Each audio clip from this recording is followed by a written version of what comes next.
Jesús, contando esta historia, la presenta como la verdad, como el hecho, no como la alegoría. Claro. Una persona orgullosa no puede obtener la gracia, ¿no? Claro. La rechaza. El mismo Satanás en aquel momento estaba aterrorizado porque pensaba que llega su fin.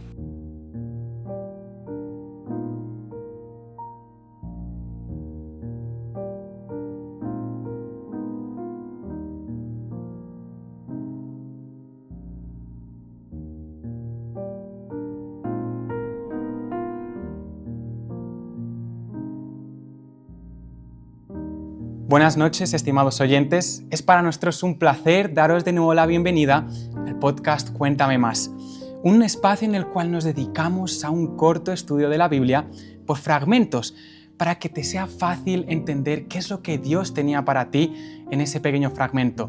Lo hacemos de manera sencilla, para que no haya dificultad a la hora de entender el mensaje de Dios. Es por eso que en el episodio anterior estuvimos hablando con Fran acerca de cómo el hombre cayó en pecado, qué consecuencias trajo eso y cómo poco a poco eso afectó a toda la humanidad. Sin embargo, hoy, junto a nuestro invitado especial, vamos a estar analizando el momento histórico del diluvio, la sociedad de Noé, qué efectos, qué estuvo sucediendo en ese momento y si acaso ese diluvio universal realmente existió. Pero antes de todo, quiero dar la bienvenida a Osren Burisa. Bienvenido, Osren. Muchas gracias, Javi. ¿Qué tal estás? Pues muy bien, gracias a Dios por el privilegio. Me alegra mucho tenerte con nosotros porque además tú eres el director del Departamento de Escuela Sabática en el Campo Español. Hace poco estuviste dando una serie de charlas acerca de la importancia de lo que es la escuela sabática, cómo deberíamos aplicar en nuestras iglesias y ¿qué tal sentiste el feedback? Es decir, la gente, ¿viste que les gustó? ¿Les fue útil? Sí, pues lo hicimos en varias iglesias. Y la verdad es que escuela sabática es una parte muy importante del trabajo de la iglesia, de cada iglesia, y es algo que siempre es importante recordarnos de cómo podemos mejorar. Sí. Así es. Me alegra mucho porque realmente en la escuela sabática es un lugar que también estudiamos mucho acerca de la Biblia y creo que el hecho de que hayas estado compartiendo todos esos estudios fue muy fructífero para el pueblo de Dios y para nosotros como iglesia. Pues yo espero, con la ayuda de Dios, que sí. Así es. Además, tú de profesión eres programador, ¿correcto? Sí, yo soy ingeniero, trabajo como ingeniero informático, bueno, como muchos lo consideran como programador o ingeniero de software. Sí. ¿Cómo es la profesión? ¿Qué tal sientes que es el mundo de la programación? Porque al fin y al cabo es algo que tiene mucho a futuro y es algo que cada vez tiene más influencia en la sociedad. Sí, bueno, empezamos con lo presente, ¿no? Cada vez que abrimos nuestro móvil o portátil o una tableta o el ordenador, lo que sea, pues todo lo que vemos está construido por alguien, algún programador. Y bueno, es una de las partes muy interesantes del trabajo, cuando tú realmente construyes algo, ¿no? Pero construyes con las palabras. Sí. Las palabras aquí son como ladrillos. Las palabras no son instrucciones, las palabras son los ladrillos de lo que realmente vemos en el mundo que nos rodea hoy. Es una parte interesante. Es increíble. La verdad es que generalmente cuando tengo la ocasión de hablar con ingenieros de software y bueno, cuando hablo contigo muchas veces si me comentas qué es lo que haces en tu trabajo, para mí es algo fascinante. Es decir, cómo lo que has dicho, con palabras, usarlos como ladrillos para construir un edificio, por así decir. Así es decir, todo lo que conocemos a día de hoy en cuanto a tecnología. Sí. Lo que quiero desearte es mucho ánimo en todo esto y que tal y como nos estás ayudando mucho en cuanto a proyectos de iglesia, que tengas mucho éxito también en tu sector como ingeniero de software. Muchas gracias. Sin embargo, hoy hemos decidido, tal y como te comenté, estudiar acerca de los tiempos de Noé. Es un momento en el cual ocurrió algo un poco triste, que es el diluvio universal. Sin embargo, lo que quiero hacer es que dejemos bien claras las bases del diluvio universal antes de pasar al estudio bíblico.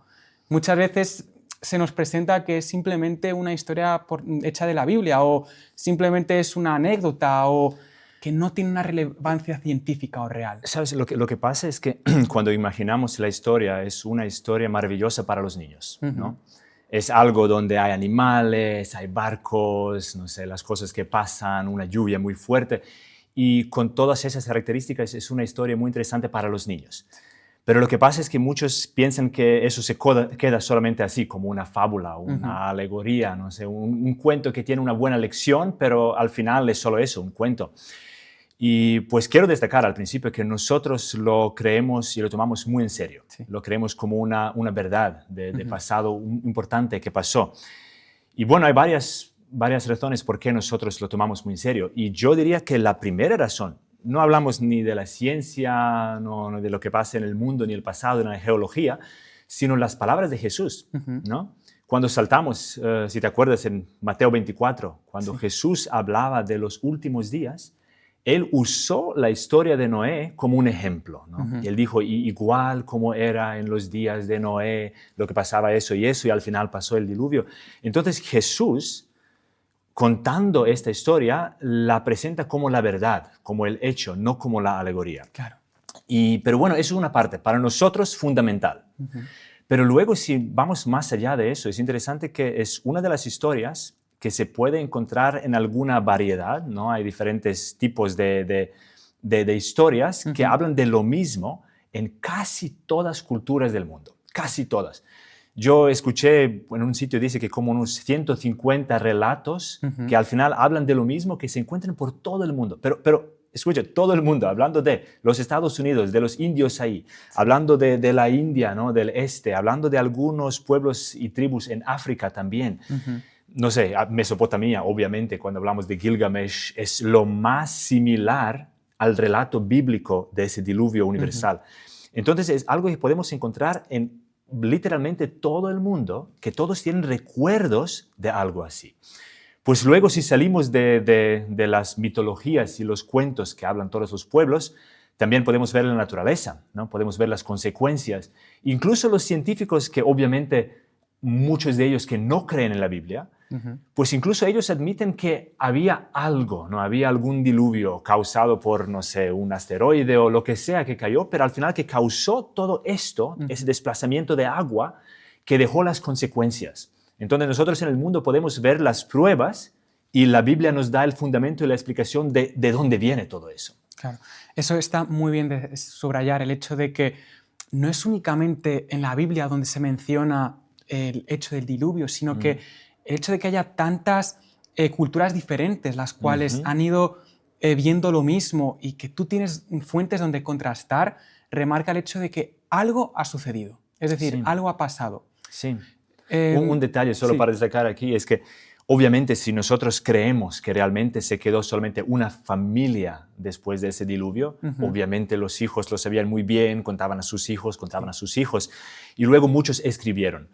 Lo que nosotros entendemos es la diferencia es que en el relato bíblico nosotros creemos que el autor de Génesis, Moisés que lo ha escrito, que tenía la divina inspiración para saber los detalles. Y claro, si hablamos solamente del relato de una persona a otra, muchos detalles se pierden y luego pues se torsionan, ¿no? Hay relatos erróneos sobre el mismo evento, pero todos muestran hacia este evento universal. Muchas gracias por ya mencionar el hecho de que fue inspiración divina. Es decir, porque claro, podríamos hablar largo y tendido acerca de fuentes históricas, fuentes científicas que demuestran la existencia de un diluvio universal. Sin embargo, quiero que nosotros ahora volvamos un poco a la Biblia. Entendemos que el diluvio universal es real y auténtico. No es una alegoría, no es una metáfora, es algo que sucedió de verdad. Sí. Sin embargo, quiero que vayamos un poco al contexto de la sociedad. Es decir, cómo era la civilización en esa época. De hecho, aparece ahí un pasaje en la Biblia que hace la distinción entre las hijas de los hombres y los hijos de Dios. Sí. ¿Qué quiere decir todo esto? Pues eso es muy interesante. Entonces empezamos con Génesis 6, ¿no? Se encuentra el relato en el capítulo 6. Incluso el título de esa sección, bueno, el título que fue luego añadido, pero dice la maldad de los hombres, ¿no? Entonces se habla que en aquellos tiempos la humanidad, generalmente hablando, era mala. Sí. Se habla mucho del pecado, se habla mucho del egoísmo, se habla de la violencia, ¿no? De unos contra otros. Y lo interesante es que, pues, cuando lo estamos comparando con los tiempos donde vivimos hoy, no ha sido mucho peor de lo que está hoy, ¿no? Sí. Cuando volvemos a la historia de los niños, a los niños se les muestra que todos van corriendo por todas partes, matando unos a otros, ¿no? Pero al final no, se trata de una forma de vivir por sí mismo. Yo vivo para mí, para glorificarme a mí, para hacer cosas para mí, sin dar importancia a los demás, ¿no? A las necesidades de los otros. Y aquí dice que esta maldad de los hombres ha sido algo universal, ¿no? Lo interesante aquí, como tú mencionaste, que se mencionan los hijos de Dios, que ellos vieron que las hijas de los hombres eran hermosas y luego tomaron para sí mujeres y todo eso y se mezclaron.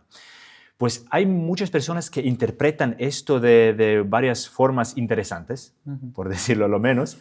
Incluso algunos mencionan algunos seres supernaturales y algunos ángeles que se mezclaban con las mujeres, pero eso no tiene que ver nada con la verdad. ¿Por qué? Los ángeles caídos nunca se llaman hijos de hombres, nunca en la Biblia.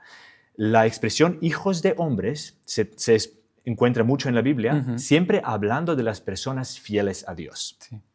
Eso, si me dejas solo un segundo, me gustaría saltar un poco aquí. Por favor. Porque yo sé que muchas veces los cristianos van a decir, pues todos somos hijos de Dios, ¿no? Sí. Toda la humanidad son hijos de Dios. Pero la Biblia no lo presenta así. No, todos somos creación de Dios, eso sí. Pero no todos son hijos de Dios. Y bueno, si saltamos, por ejemplo, a Evangelio de Juan, el capítulo 1, así en versículo 12 dice así: mas a todos los que le recibieron a Cristo, a los que creen en su nombre, les dio potestad de ser hechos hijos de Dios. Entonces, ¿quiénes son los hijos de Dios? Pues los hijos de Dios son los fieles, los que aceptaron la salvación de Dios. Y bueno, también se repite luego, solo déjame saltar un poco, porque es interesante el concepto. Hablando en 1 de Juan, la epístola 3:1, dice: mirad cuál amor nos ha dado el Padre para que seamos llamados hijos de Dios. Por esto el mundo no nos conoce, porque no le conoció a Él. Entonces aquí se puede ver una clara distinción entre los hijos de Dios, que es el pueblo de Dios, y el mundo. El mundo no son todos hijos de Dios. Vale. Y ahora volviendo a los tiempos de Noé, hablando de los hijos de Dios, son los que siguieron siendo fieles a Dios. Aquí en el capítulo 5, ¿no? Es un capítulo donde se mencionan nombres y edades y nada más, pero es interesante el capítulo, porque el capítulo nos lleva desde Adán, toda su descendencia hasta Noé. ¿No? Y los hijos de Set, el tercer hijo de Adán y Eva, ellos llevaron un linaje de los fieles a Dios, que conocían el nombre de Dios. Ellos se titulan hijos de Dios. Pero luego, al mismo tiempo, pues los hijos de Caín eran hijos de los hombres, ¿no? Hijos que se separaron de Dios y obviamente muchas hijas que tenía también.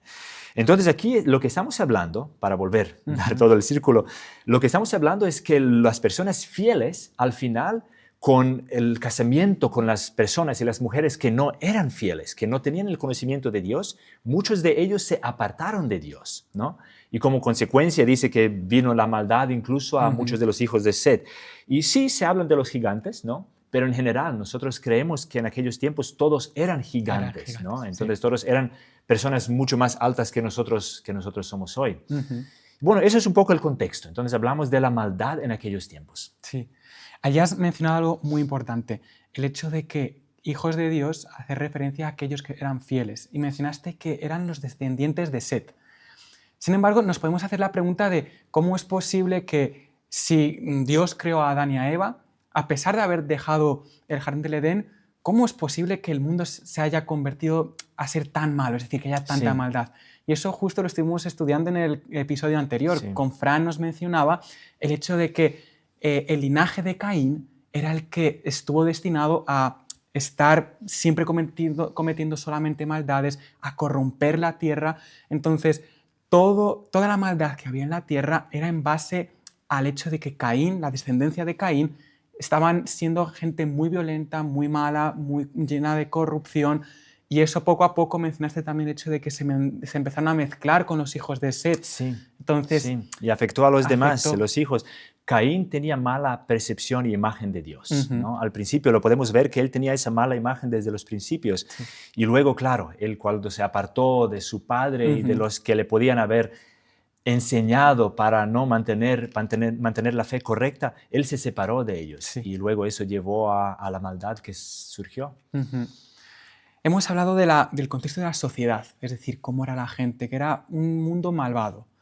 Sin embargo, hablando de la naturaleza, del contexto de cómo era el mundo, a pesar de que estuviese lleno de maldad, la naturaleza, los árboles, las montañas, ¿cómo era en esa época?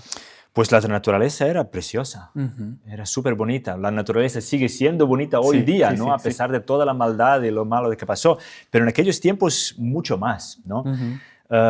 Y nosotros podemos entender algunas cosas. Por ejemplo, en aquellos tiempos, los árboles que existían en la tierra, muchos de los árboles no eran árboles que crecieron, eran árboles creados todavía, ¿no? Creados por la palabra de Dios.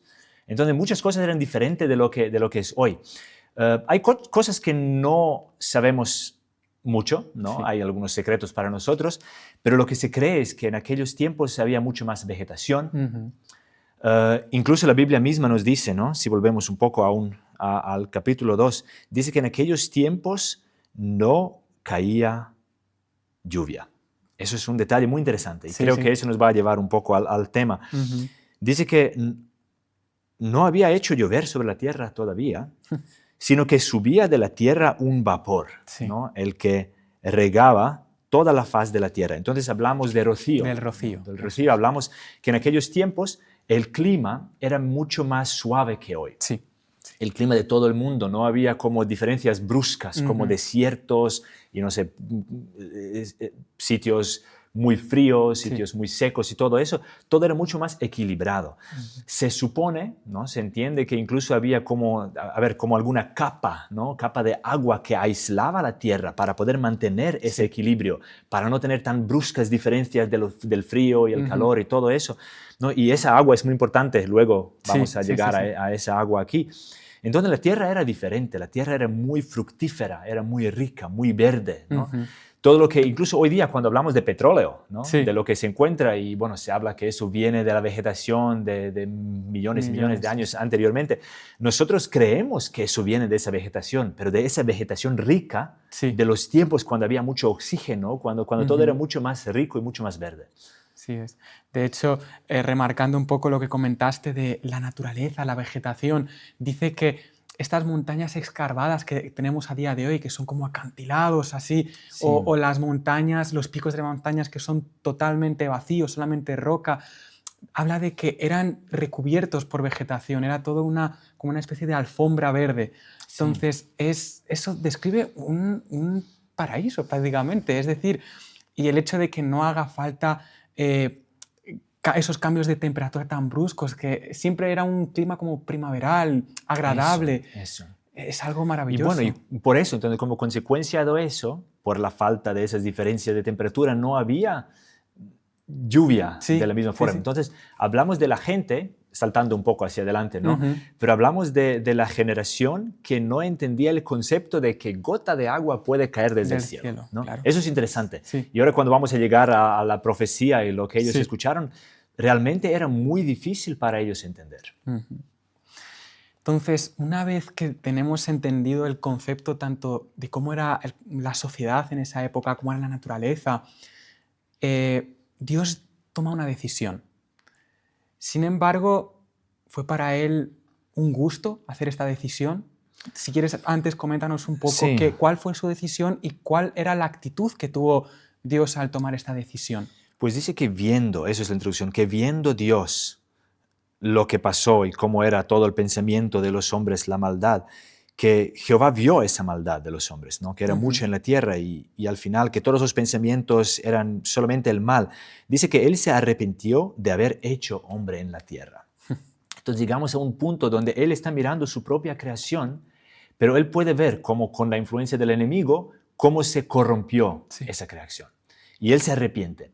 Y lo que se destaca aquí, el versículo mismo, lo dice aquí en 6:6, Génesis 6:6, dice que a Dios le dolió en su corazón. Es muy importante el detalle para destacar. Muchos piensan que, no sé, hay personas malas cuando destruyen algo, lo destruyen con gusto, ¿no? Lo destruyen con odio, ¿no? Pero en ese caso lo que podemos ver es que Dios los destruyó o decidió en aquel momento destruirlos con tristeza de su corazón. Sí. Dice que Él sintió dolor de alguna forma que nosotros no podemos entender, pero le dolió en su corazón. Sí. A mí esto me parece fundamental de entender porque muchas veces nos presenta otras, por ejemplo, la mitología griega que presenta a dioses los cuales cuando tienen que tomar la decisión de destruir algo lo hacen como con rencor, ira. Porque tenían las características de hombres, ¿no? Tenían características de Exacto. hombres, de la envidia, Eso de todo es. eso. Entonces, los dioses griegos eran como los hombres. Eso es. Mientras en nuestro caso, nuestro Dios no tiene nada que ver con los hombres, Eso ¿no? Él es puro, Él es santo. Totalmente. Y el hecho de que demuestra que no fue una decisión fácil para él. Es decir, para él dice que le produjo tristeza, se acongojó, fue una decisión muy difícil y que para él no quería que fuese como primera opción. Sí. Entonces es algo que cabe remarcar que nuestro Dios no es un Dios que destruye por placer o es un Dios que tiene ganas de ver cuando cometemos un error para mandar plagas y castigarnos y mandar el diluvio, sino que Él busca mil maneras para que podamos rectificar nuestros errores antes de esta decisión final que Él pues tomó del diluvio universal. Sí, y bueno, eso también fue un ejemplo de los últimos días, pero Sí. bueno, a eso llegamos más tarde. Eso es. Entonces, cuando hablamos ahora de Noé, Sí, era un personaje distinguido en esa época. sí. Se lo ¿Por qué? destaca aquí, dice que él, en primer lugar, antes de destacar su justicia, que era un hombre justo y bueno, Sí. antes de todo eso se primera que Noé halló gracia ante los ojos de Jehová. Entonces, ¿con qué empieza? Empieza con la gracia de Dios, ¿no? Él no recibió la gracia por ser justo. Sí. Él no ganó, no mereció la gracia de Dios. Él obtuvo la gracia de Dios y como consecuencia él pudo actuar como un hombre justo. Y es interesante destacar, ¿no? Hay un versículo en Santiago que menciona el mismo concepto, que dice que Dios da gracia a los humildes, Sí. ¿no? Entonces, esa es la diferencia, que él era una persona humilde, abierta a escuchar la voz de Dios. Mientras la mayoría, pues incluso muchos de ellos eran quizás buenos en algunos aspectos, ¿no? Pero tenían ese orgullo, que tenían ese egoísmo, no tenían la humildad. Y una persona orgullosa no puede obtener la gracia, ¿no? Claro. La rechaza. Un fariseo podía hacer todo según la ley, ¿no? Pero no tenía la humildad. Y al final, ¿quién obtuvo de los dos, ¿no? Que oraban en la iglesia? ¿Quién obtuvo la gracia de Dios? Pues el que era humilde, ¿no? Claro. Y bueno, eso era Noé. No era humilde, él encontró gracia. Y luego dice que él era un varón justo, perfecto en sus generaciones. Y luego dice, con Dios caminó Noé. La primera vez que se menciona ese concepto se habla de Enoc. También se dice que él caminó con Dios. Y ahora Noé, también él camina con Dios. Dios era parte de su vida. Él no era lo que menciona los sábados por la mañana cuando va a la iglesia. No, Claro. Dios era parte de su vida diaria. Y pues eso era, no era especial. Lo que quiero destacar es que no es el único en el mundo justo, porque a veces lo pensamos, el único. No, nosotros sabemos que de las generaciones, por ejemplo, Matusalén, ¿no? Sí. Matusalén vivió con él. El hombre, ¿cuántos años tenía Matusalén cuando murió? 969. Correcto, sí, el hombre más longevo. Más longevo de la historia. Entonces, él también era un hombre fiel, ¿no? Matusalén conoció a Adán. Entonces, Matusalén, en primera persona, él tuvo el privilegio de hablar con Adán. Matusalén conoció a Enoc. Él conoció a la persona que fue raptada al cielo. Sí, llevada al cielo sin ver la muerte, ¿no? Entonces, y él era la persona que Noé conoció. Noé no conoció a Adán. Sí. Noé no conoció a Enoc. Entonces, esos dos personajes importantes, él no tenía contacto directo con ellos, pero sí que conocía a muchos más. Y solo un detalle interesante, cuando miramos todos esos números, ¿no? Cuántos años vivió, cuál persona, cuántos años tenía un hijo y todo eso, lo interesante es cuando ponemos esa imagen, ¿no? Y lo podemos ver que Matusalén vivió hasta el año del diluvio. Entonces, Matusalén no fue uno de los destruidos por el diluvio, sino uno que en la gracia de Dios, él durmió, él murió antes del diluvio. Y su hijo, también se menciona aquí, su hijo Lamec, ¿no? Sí. Que vivió un poco menos, él murió unos, creo, 4 años antes del diluvio. Entonces hablamos de las personas que convivían con Noé, trabajaban claro. con él, pero al final ellos no vieron el diluvio. Ellos murieron, Antes. o sea, durmieron en paz antes del diluvio. Muy buen detalle y creo que muy curioso el hecho de, claro, siempre tenemos desde que somos pequeños el esquema en la mente de que, claro, murió Adán, ya está, apareció el siguiente, y nada que y ver. dice que Adán hasta conoció a Enoc. 7 generaciones claro. viviendo juntos, ¿no? Sí. Es algo increíble. Es algo increíble, fascinante. Sin embargo, Noé fue justo. Él halló gracia ante los ojos de Dios. Y Dios lo que hace ante dicha situación es mostrarle un plan. Podríamos decir el plan de salvación. Sí. ¿Cuál era este plan? ¿En qué se basaba? Pues lo primero, saltamos al versículo 13, dice, Dios dijo a Noé. Entonces, él escucha la voz de Dios. He decidido el fin de todo ser porque la tierra está llena de violencia, ¿no? Aquí se menciona la violencia como una parte de su maldad. Sí. Y luego él dice, pues hazte un arca de madera. Le menciona materiales, le menciona detalles de cómo hacerlo. Incluso le menciona toda la ingeniería, ¿no? Ahora llegamos a ese punto de la ingeniería, de cómo construir un arca. El diseñador del arca no era Noé. Correcto. Noé era el primer constructor, Sí. ¿no? el constructor principal, pero el diseñador del arca era Dios, porque Dios le especifica todos los detalles, 3 plantas que tiene que hacer, cuán largo tiene que ser, cuán ancho, cuán alto, no sé, dónde tiene que poner la ventana para que haya circulación de aire, todo eso, dónde poner la puerta, no las puertas, ¿no? La única, la puerta. Entonces, todos esos detalles Dios diseña y le da el diseño a ese ingeniero, ¿no? O constructor Noé. Sí. Es muy interesante porque es una auténtica obra de la ingeniería, el arca. Sí. Es decir, no sé, pensar en el hecho de que la Biblia relata las dimensiones del arca como 300 codos de largo, correcto, sí. 50 de ancho, Sí, 30 de alto, sí. Traduzcámoslo esto a metros. Pues, a ver, yo creo que exactamente no podemos, ¿no? Porque nosotros no sabemos el codo, Claro. cuál codo se usaba, ¿no? Sí. Hablando de los gigantes, pues supongo que el codo de Noé ha sido mucho más que el tuyo o el mío, ¿no? Claro. Vale, pero igual tenemos algunas medidas. Codo se considera como una medida antigua. Si lo traducimos a unos 40 y algo centímetros, digamos medio metro, ¿no? Sí. 300 metros de largo, hablamos de 150 metros de largo, ¿no? Como mínimo, ¿no? Pero puede haber sido más. Claro. Entonces es una construcción súper grande. Sí. Las proporciones son muy buenas, muy correctas, incluso según los conocimientos de hoy, ¿no? Entre cuán largo y cuán ancho debe ser. Pero cuando hablamos de otros detalles, ¿no? ¿Cómo puede ser algo de manera tan largo? Muchos creen, pues, es imposible. Sí. Pero luego de repente miramos la historia y nos enteramos de que, no sé, en algún imperio chino, en, no sé, el 3er siglo después de Cristo, que había un hombre que tenía un barco aún más, ¿no? También más de 100 y no sé, claro. 50. Entonces, muchas veces las personas que no creen o no quieren creer en la Biblia, quieren decir, es imposible, ¿no? Sí. Un buen ingeniero nunca va a decir es imposible, ¿no? Porque todo es imposible hasta que se haga. Sí. ¿no? Volar es imposible. Ha sido imposible hasta 1900, ¿no? Pero luego, una vez hecho, pues ya se convierte en posible. Entonces, es posible, ¿vale? Es posible. Y aquí podemos ver que entonces Noé tenía esas instrucciones cómo hacerlo y lo hizo bien, lo hizo todo según la palabra de Dios. Entonces, este arca tenía una serie de características interesantes. No tenía ventanas, dice, es decir... Una arriba. Una sola. Y puertas tampoco, dice una sola. Una. Sí, ¿Cuál es el significado de esto? Porque quiero decir, yo estoy seguro de que Dios lo hizo con un propósito. Sí.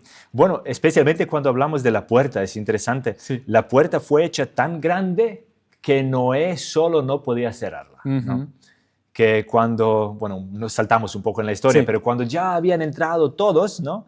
Nos podemos imaginar la gente ahí mirando, observando y, bueno, mira, hombre ha hecho cosas 120 años de construcción y ni siquiera ha pensado en cómo cerrar la puerta. No podía. Pero dice, el versículo en la Biblia nos dice que Dios cerró la puerta. Sí. Entonces, en primer lugar, ¿qué significa la puerta? Cuando hablamos en la Biblia, en el Nuevo Testamento, Jesús usa la parábola donde él dice, yo soy la puerta. Eso es. Yo soy la puerta. Y Jesús es la única puerta. No hay tres puertas, ¿no? Como muchos piensan, bueno, hay religiones, todas las religiones llevan al mismo punto, pero cristianismo es una religión exclusiva, que quiere decir que ella no puede ser verdad, cristianismo y otra religión. Es una u otra, pero no pueden ser las dos, ¿no? Entonces, cristianismo es una religión exclusiva que dice Cristo es el único camino. Sí. Cristo es la única puerta, ¿vale? Entonces, aquí en esos tiempos hablamos de que el arca tenía una puerta, una entrada a la salvación. Así es. Y remarcar el hecho de que esa puerta, como dijiste tú, representa a Jesús. Entonces, la salvación únicamente por Jesús es posible. Entonces, de allí el significado de que fuese únicamente una puerta, porque si el arca era la única salvación, el único método que nosotros a día de hoy podemos obtener la salvación es únicamente por Jesús. Sí. No hay otros modos, no es mediante el pastor de la iglesia o no es mediante una persona, es por Jesús. Pues ahora hablando ya de eso podemos mencionar otro punto, ¿no? En la historia de Noé. Animales. Sí. Salto un poco, pero animales, ¿no? Noé no fue ahí corriendo buscando animales, ¿no? Dice que Dios trajo los animales. Sí. Noé. Entonces Noé no fue ahí corriendo buscando animales, fue Dios quien trajo los animales. Sí. Fue una escena supernatural. Sí. Pero Noé ha hecho las provisiones, él ha preparado la comida, el sitio y todo lo demás, ¿no? Entonces también en el mismo contexto podemos decir que él tenía su papel, muy importante papel, como tú mencionas, los pastores. Los pastores tienen un papel importante, pero al final los pastores no pueden traer, ¿no? Las personas, las almas, ¿no? Dios es el que trae. Y eso es lo que pasó aquí. Entonces al final todos se unieron con un milagro y una obra de Dios. Porque es interesante el hecho de que no tomó todos los animales en un orden, sin ningún tipo de orden, simplemente todos al arca, sino que dice que venían en un orden muy determinado. Y lo que dijiste tú, sobrenatural. Sí. Entonces, porque no fueron simplemente animales, da igual el tipo o el número. Sí. De hecho, en la Biblia lo especifica muy bien. Sí. Pues sí, se habla de los animales limpios, ¿no?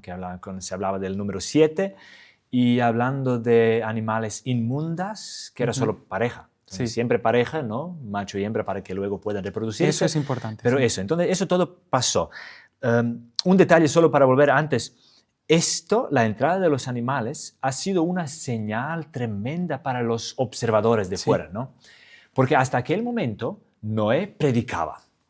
Él no era pastor, eso no era su ocupación, él tenía su trabajo, pero él era predicador. ¿No? Tú no tienes que ser pastor para ser predicador, ¿verdad? Entonces Noé predicaba, él predicaba 120 años predicándole la justicia, predicando sobre el juicio, ¿no? En aquellos tiempos. Entonces él predicaba todo ese tiempo, pero dice que la gente no le escuchaba. Algunos sí, al principio, pero luego tenían que esperar tanto tiempo, ¿no? Y pasaron años, 10, 20, 50, 100 años, no pasa nada, ¿no? Y luego abandonaron la fe, se cansaron en la fe. Sí. Y pues al final él siguió predicando. Y hasta aquel momento, cuando aparecieron los animales, todos pensaban, bueno, se trata de una persona loca, se burlaban de él. Era un predicador que no tenía mucho público, ¿no? Que le apoyaba. Tenía la gente que se burlaba. Pero en aquel momento, cuando vieron los animales, esto es algo que les ha hecho pensar. Pero todavía no entran. Los demás todavía no entran. Todavía observan, ¿no? Todavía observan qué pasa, pero todavía se ve que ellos no quieren entrar. Y bueno, muchas interesantes cosas pasan aquí. Claro. Dice que en ese momento, cuando ven todos esos animales, porque van en parejas, eso es importante. Sí, correcto. Jesús, o sea, Dios tuvo en consideración eso de que, claro, voy a destruir el planeta, pero voy a necesitar repoblarlo después. Entonces, dijo que mandó traer parejas. De los animales limpios eran 7 parejas de cada animal, y de los animales que no eran impíos, pues eran una pareja. Solo para sobrevivir. Dice que en ese mismo instante la gente empezó a traer a los filósofos y a los más sabios de los tiempos para intentar buscar una explicación a por qué está pasando esto. ¿Cómo es posible que un animal, el cual no tiene razón, no es un ser racional, sabe que tiene que dirigirse en esta dirección? Entonces fue para ellos un mensaje el cual no llegaban a entender. Sí, pero todavía, claro, todavía la charla de lluvia todavía les parecía imposible. Claro, ¿no? Porque sí. es una cosa todavía no vista. Nunca Sí. han visto las gotas caer del cielo. Del cielo. ¿no? Y ahora lo que pasa interesante es, entran los animales, entran las 8 personas, ¿no? Y los demás se quedan fuera. Y ahora Dios cierra la puerta. Sí. Es un momento simbólico, ¿no? Que simboliza el cierre del tiempo de gracia. ¿no? La gracia tenía tiempo, tenía mucho tiempo. La gracia duró muchísimo. 120 años. Pero ahora viene un momento cuando la gracia se cierra. ¿no? En la vida de cualquier persona hay un momento cuando se cierra la gracia. Y eso pasó para los antediluvianos, pasó en aquel día, se cerró la puerta. Y esto era como el fin del tiempo de gracia. ¿no? El que está dentro, pues que se quede dentro, el que está fuera, que se quede fuera, ya no podían entrar. Pero lluvia, todavía nada, ¿no? Están ahí dentro, ahora todos han visto pues un montón de milagros, ¿no? Cómo se cierra la puerta, cómo entran los animales, pero todavía no hay lluvia. ¿Cuánto tiempo? ¿Cuánto tiempo no hay lluvia? Una semana. Una semana. Una semana. Qué prueba de fe, ¿no? Sí, sí. Porque ahora han visto todo lo increíble, pero sigue siendo así todo seco, todo normal, como siempre. Cuando Jesús habla, en Mateo 24, cuando Jesús habla cómo vivían los antediluvianos, ¿no? Antes de diluvio, él dice que ellos comían, bebían, que se casaban, daban en casamiento y todo eso, hasta el momento cuando eso pasó. Entonces, muchas veces interpretamos una parte de eso, es que incluso comer, beber y casarse lo hacían de una forma errónea, que no era correcta, ¿no? Que no era según la ley, la recomendación. Pero lo que Jesús destaca en Mateo 24 es la sorpresa del momento. Sí. Él destaca eso. Él quiere decir que ellos hasta el último momento se casaban. ¿Qué quiere decir eso? Pues que planeaban futuro. Claro. No te casas por un día, te casas por la vida, ¿no? Sí, sí. Entonces que hasta el último momento nadie lo vio venir. Se casaban en aquellos días y luego, pues hablamos de esa una semana, cuando todavía no llueve, pero está todo ya hecho, ya todo determinado. Es interesante porque les pilló por sorpresa al fin y al cabo. Sin embargo, ya no había vuelta atrás. Eso lo mencionaste muy bien. El hecho de, una vez cerrada la puerta, ya está, se terminó. ¿Cuál fue la experiencia tras esa semana en la cual, para ellos yo creo que también fue un momento de seguir burlándose de Noé? Has entrado allí en el arca, tienes muchos animales allí contigo, sí. pero mira, fuera está soleado, Seguro. no hay ni una sola nube. ¿Cómo fue su experiencia, la de las personas, una vez que empezó a llover? Pues ahora es difícil imaginar, ¿no? Si podemos leer en el libro Patriarcas y Profetas, que lo describe muy bien, hay párrafos enteros hablando de este choque, de la sorpresa, del terror de aquel momento, cuando por fin pues algo vino, ¿no? Vino una nube y luego la nube se volvió oscura, negra, y luego empezaron truenos, ¿no? Relámpagos, todo nuevo que no habían conocido hasta aquel momento. Y pues nosotros escuchamos la lluvia ahora mismo, ¿no? Ahora mismo Estamos escuchando la lluvia que está volviéndose más y más fuerte. Más y más fuerte. Y bueno, en aquellos tiempos ellos eran testigos de algo así, algo tremendo. Noé y su familia lo escuchaban, como tú y yo ahora lo escuchaban, que algo pasa afuera, pero los demás lo experimentaron, lo sintieron, ¿no? En su piel. Y dice que era tiempo de terror, que intentaron pues salvarse de varias formas. Los llevó, el agua los destruyó. Claro. Un detalle que me fascina mucho cuando leo en Patriarcas y Profetas, que dice que la destrucción fue tan tremenda, que no fue solo la lluvia, sino que se abrieron, ¿no? El agua subterránea que salió, que el agua que estaba en la atmósfera, en esa capa, ¿no? Claro, que imaginamos también desde arriba, desde abajo. Entonces, todas las aguas cayeron sobre la superficie de la tierra, una destrucción tremenda que pasaba en ese momento, algo horrible de imaginar. Y dice que el mismo Satanás en aquel momento estaba aterrorizado porque pensaba que llega su fin. Él pensaba que en aquel momento era el momento de su destrucción, del mismo Satanás. Y bueno, yo creo que pensando en eso nos revela todo. Nos revela todo lo demás, claro. Entonces, dice que Noé con su familia y todos los animales tienen un viaje algo movidito porque había lluvia, agua, tormenta. Sin embargo, llega un momento en el cual toda la lluvia cesa. Sí. Y llega el momento en el cual todo el agua que se había acumulado empieza a descender, poco a poco empieza a pues retirarse, dice, las aguas. Sí. Sin embargo, ¿cómo Noé supo si ya había tierra firme, si ya podía pisar, si ya podían salir del arca? Sí. Bueno, hasta ese momento, tú lo mencionaste en una frase, ¿no? Sí. Que pasó la lluvia y Claro. se calmó y todo, pero hablamos de un año. Hablamos Sí, de sí. un año entero, de 370 días hasta salir, ¿no? Entonces, una experiencia muy larga para todos ellos. Dejó de llover, pues el barco no era un barco que tenía timón, ¿no? Claro, Que claro, navegaba, no. era barco hecho para Flotar. mantenerse, para Sí, flotar, sí. ¿no? Y todo ese tiempo ellos pasaron ahí. Al final se calmó, ellos se quedaron así como fijos en un sitio, ¿no? Un sitio alto, pero claro, sin poder ver o Sí, salir. sí. Hacían lo que hacían los marineros, incluso pues en los tiempos antiguos, que los marineros también mandaban pájaros, ¿no? Sí. Para ver lo mismo. Entonces él mandó, primero cuervo, dice que cuervo, pues nada, salió, volvió varias veces, voló por encima, gritaba lo que gritaba, ¿no? Pero no le dio esperanza. Luego manda la paloma, paloma de esperanza, ¿no? La paloma pues tiene 3 salidas. Primera salida, pues va, vuelve. No llega a nada, no encuentra nada. Pasa una semana, podemos imaginar un sábado, ¿no? Sí. Si fuera de un sábado al otro. Entonces, un sábado, pues nada, vuelve. Pues esperamos el otro sábado. El otro sábado lo manda la paloma de esperanza otra vez. Esta vez hay esperanza.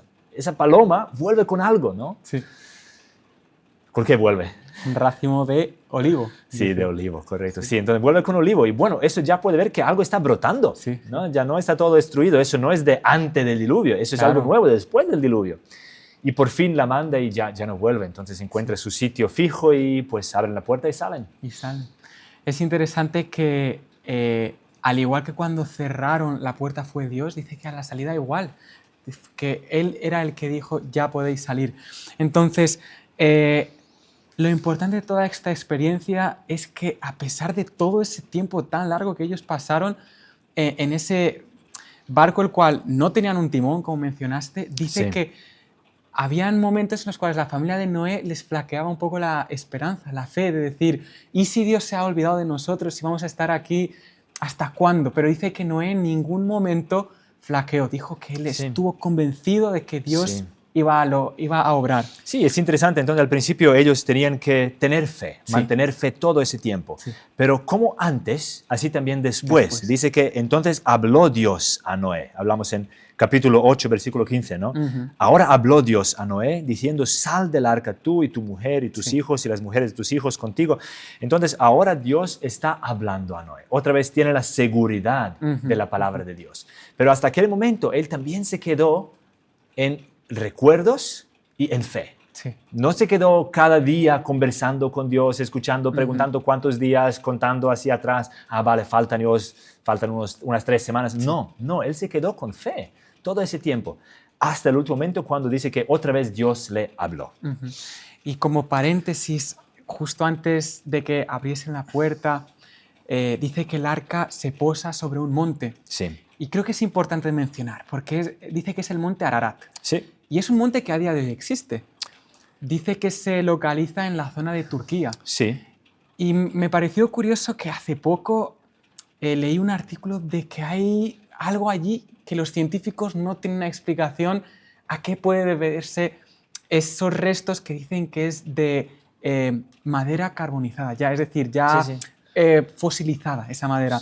Entonces, eso creo que es algo interesante. El hecho Muy de interesante. que, claro, no hay ningún descubrimiento ya totalmente probado o científicamente dicho, esta es la teoría, pero hay allí detalles, hay pequeños detalles Sí, hay que detalles. Dios ya dejó en la Biblia de que ese monte Ararat, que a día de hoy sigue existiendo, que se puede visitar, que está allí en Turquía, y que hay alguna prueba que se dice que puede ser de ese momento. Sí. Entonces, Aunque bueno, yo simplemente- digo, nosotros no necesitamos esa prueba, ¿no? Totalmente. Al final no es como un fundamento Sí, para nosotros. sí. Lo que pasó, dónde se quedó, Ujú. creo que nosotros al final confiamos a las consecuencias que vemos, ¿no? Y Totalmente. confiamos en la palabra.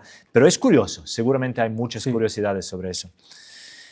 Sí, y al final salieron. Y lo que dice que Noé hizo al final, pues al salir, ¿se construyó una casa? No, se construyó altar. Un altar. No. Lo primero que él construye no es algo para sí mismo, lo primero que da es a Dios. ¿No? Entonces él construye un altar a Jehová y luego pues ofrece holocausto, ofrece un sacrificio en ese momento. Y dice que él entonces también mostró su gran fe cuando al final se concluyó toda esta historia tremenda. Sí. ¿Qué muestra, qué promesa dio Jesús en ese momento? Pues en aquel momento lo que Noé necesitaba saber, en primer lugar, eso ha sido una muestra para él. Sí. Vio arcoíris, ¿no? Arcoíris, la primera vez. Nosotros entendemos que arcoíris se forma cuando tenemos las gotitas del agua en el aire, ¿no? Y cuando el sol y toda esa combinación. Pero eso es algo que no podía haber existido antes, en los tiempos cuando no habían gotas en el aire, ¿no? Lo que hemos dicho. Entonces la primera vez lo ve ahora. Y es una señal. Y dice que Dios le dice que eso va a ser un recuerdo para ese pacto, que no lo va a destruir más de esa forma. Y a ver, aunque para nosotros siguen inundaciones, ¿no? Nosotros en España hemos testificado una inundación horrible hace poco, en Valencia. Pero lo que se trata aquí es de una destrucción completa y en primer lugar se trata de una promesa a Noé y su familia, ¿no? Si nos imaginamos en ellos, imagínate, después de eso, pues qué trauma sería ver la lluvia. Sí. Ay, no, otra vez, la lluvia. Pero no, la lluvia era algo normal. Sí. Entonces ellos tenían ese recuerdo, no, vale, tranquilo, es solo la lluvia, no es el diluvio. Dios ha hecho el pacto con nosotros, vivimos en paz. Entonces eso ha sido especialmente, tenía una importancia para Noé, para sus hijos y su descendencia directa. Ese arco iris es algo tan bonito, es decir, yo me acuerdo desde que soy muy pequeño, ver el arco iris a mí me fascinaba. Y era más interesante aún cuando veía dos arcoíris, porque hay veces que se da la conciencia de que son dos. Entonces, es algo que a nosotros lo tenemos como muy interiorizado, es algo común para nosotros, sin embargo, para Noé fue algo nuevo. Al igual que la lluvia, al igual que el arcoíris, eran cosas que hasta entonces no... Fenómeno atmosférico, incluso para nosotros que podemos explicarlo, sigue siendo un fenómeno atmosférico, ¿no? Sí. ¿Cómo podríamos nosotros concluir con este tema? Porque es algo, creo que merece la pena extrapolarlo un poco a nuestras vidas y algo con lo que nos deberíamos quedar. Sí. Pues como en cada historia podemos aprender de lo bueno y de lo malo, ¿no? Podemos aquí sacar muchas lecciones. Pero al final creo que lo más relevante es aprender de lo bueno, ¿no? Aprender de Noé. Entonces, nuestro ejemplo es Noé. Primera cosa, que era una persona humilde que encontró la gracia de Dios. Nosotros la hemos encontrado, la gracia de Dios. Luego, que él vivió como una persona justa, que él caminó con Dios. Entonces, su vida diaria era relacionada con su religión. Todo en su vida era relacionado con su religión, ¿no? Y eso es una forma de vivir. Caminar con Dios quiere decir vivir cada día sabiendo que hay Dios arriba que nos ve, ¿no? Pero luego hablamos de una persona que era predicador. Él no se cerró en su pequeño mundo, ¿no? Con sus privilegios de un conocimiento superior, ¿no? Algunas historias que hablan también del diluvio de otras culturas lo tienen un poco torcido y hablan de la persona que lo sabía en secreto. Así lo hablan en algunas culturas, que hablan que en secreto Dios le dijo a una persona y que se quedó como secreto solo para él, para que salvase su vida. Pero no, en la Biblia vemos lo contrario. Él era predicador de justicia, él era predicador de lo que iba a venir a ese mundo. Entonces él no se quedó con ese conocimiento, sino que lo compartió. Pues otra lección podemos ver que él salvó su familia. En la Biblia no dice, pues era justo él y su mujer era justa y su hijo era justo, los tres eran buenos, seguramente han aprendido de él, pero al final era su influencia la que salvó a su familia. Otra lección muy importante para nosotros. Y luego pues podemos ver esa tremenda fe, la fe que no se nota solamente en decir, vale, creo, ya está, sino en creer y hacer. No. La fe viva produce frutos, ¿no? Eso se ve desde fuera, no solamente en las palabras. Y pues dice que su fe se escuchaba en cada martillazo, ¿no? Que hacía, era una señal de su fe. Él mostraba su fe con la forma de vivir. Y al final, bueno, gracias a su fe, como dice en Hebreos 11, ¿no? También lo mencionan como uno de los héroes de fe, porque él fue al final salvo por fe. Así es. Muchas gracias, Osrem, por tu tiempo. Ha sido un placer poder tenerte aquí y poder estudiar acerca de este momento tan triste, pero al mismo tiempo esperanzador, que fue el diluvio de Noé. Te esperamos pronto si tienes algún momento más en algún futuro y gracias de nuevo. Gracias a Dios. Estimados oyentes, el diluvio fue un momento histórico triste, un momento histórico el cual puede ser desalentador. Sin embargo, lo que podemos ver es el gran amor de Dios por cada uno de nosotros. El amor que tuvo Dios por la humanidad de darles la oportunidad de poder salvarse. Dios no destruye por placer. Dios no es un Dios el cual disfrute y se deleite en el sufrimiento humano, sino que nos quiere y nos ama a cada uno de nosotros. Tal y como hemos estudiado, Dios lo que quiere es que cada uno de nosotros podamos ser salvos y que ninguno de nosotros lleguemos a ser perdidos. Estimados oyentes, les agradecemos nuevamente el tiempo que han dedicado en escucharnos, en prestar atención y sobre todo les invitamos a nuestro próximo episodio, el cual será publicado próximamente. Buenas noches.